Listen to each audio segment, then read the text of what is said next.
Hi everyone, my name is Nick Mshongo. I'm an author, I'm an editor, I'm a travel journalist, and I'm a novelist. And then I studied BA, specializing in African literature at Wits University, and I also did some part of law at the University of Cape Town. I got into writing because I was always interested in, reading. I read a lot, and I decided that there are lots of stories that still need to be told, and which I have the responsibility of telling, of letting the world know. And then what helped me is that I did African literature, so that was the basic that helped me to do it. That's how I got into the industry. What I like about writing per se is that there are lots of opportunities. Right now, as I'm sitting here, I just came back from Germany, from Switzerland, and then where I'm always, sometimes I facilitate writing workshops in those places. Like for instance, in Switzerland, in Zurich, every year I've got a class that I teach, how to write short stories. And those are the opportunities that are there. Also in Germany, you get to travel and you get to know a lot of people, and you always have material to write about. So at the moment, I've traveled for more than 50 countries around the world. So that's how, those are the opportunities.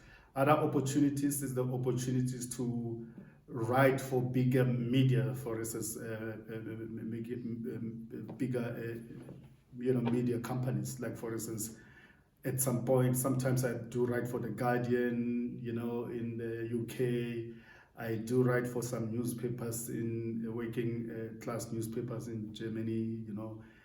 I get asked to do all those kind of things around the world, in the US as well. So those are the opportunities that come with writing.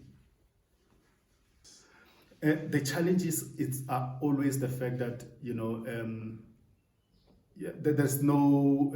It's difficult to make lots of money out of writing and to survive, more especially if you are not known. It's quite difficult to do that.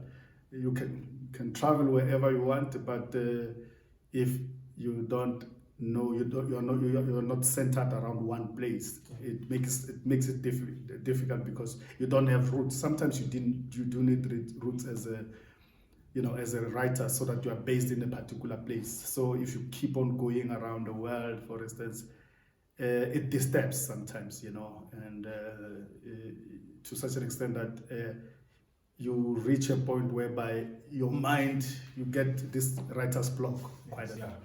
One of the greatest things actually about writing is that, okay, there are lots of course, I talked about opportunities. You get opportunities as well to be, to get your work on different networks, like Netflix can buy your story and then make a film out of it.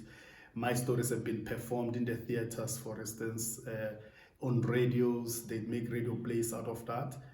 So your work gets known and you get known as well, and you also have a way of to influence the world, because everyone wants to do that as a writer.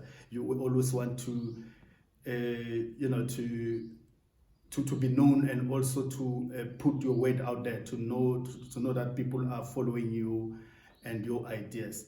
So, I think what's happening at the moment is that the world is open. It's open for everyone, and then the world needs stories. We have seen even during Corona time that most of us survived because stories were there and stories were told, and those stories helped us to navigate the kind of the problems, all the problems that we had.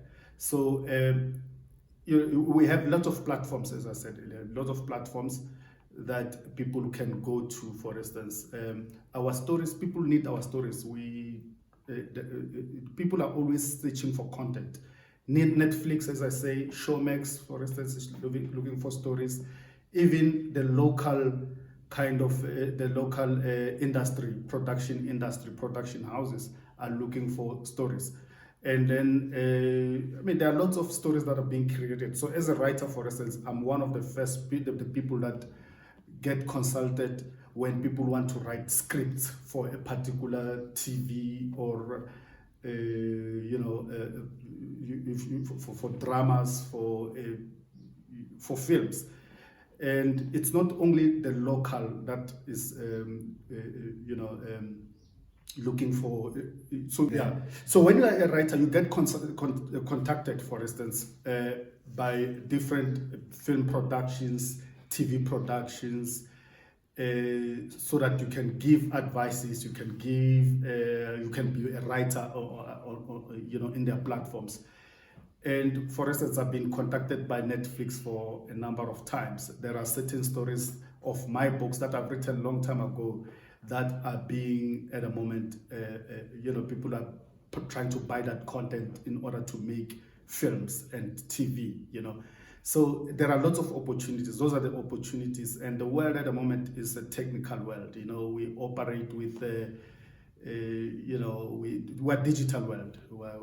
So it's easier to find. The first thing that when you want to know a particular industry, for instance, people contact writers.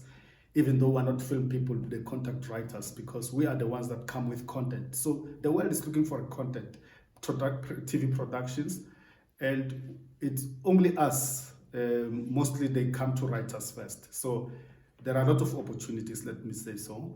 And of course, those opportunities, sometimes you have to look for them. They don't just come to you, you have to look for them.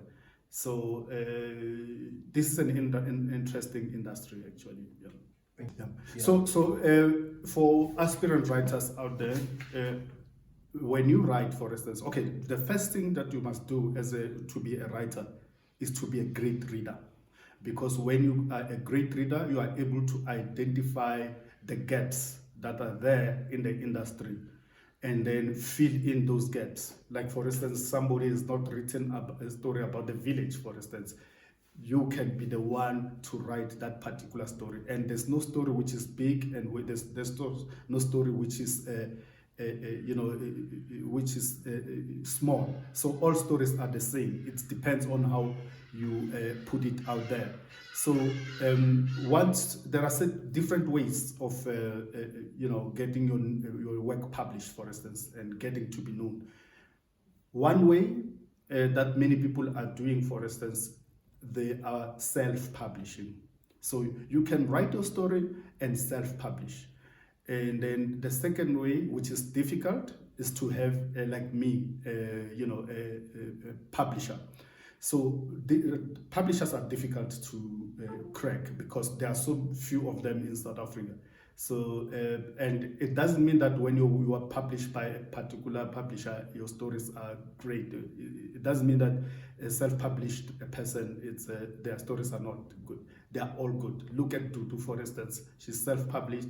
Her story now is on Showmax, which is something that I haven't achieved myself as a published author. So, so after writing, what you do, you make sure that now we live in the digital age. For instance, you follow writers that you like on Instagram, on Twitter, on Facebook.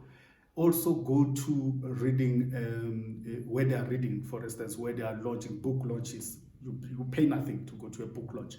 And that's the only way you can be able to talk to those writers face to face and get advices, because advices are different from one person to another, from one author to another. We all got into the industry through different ways. I'm published, there are self-published people, so they can help you as well. So if you write, you just write over there and then please go to different book launches.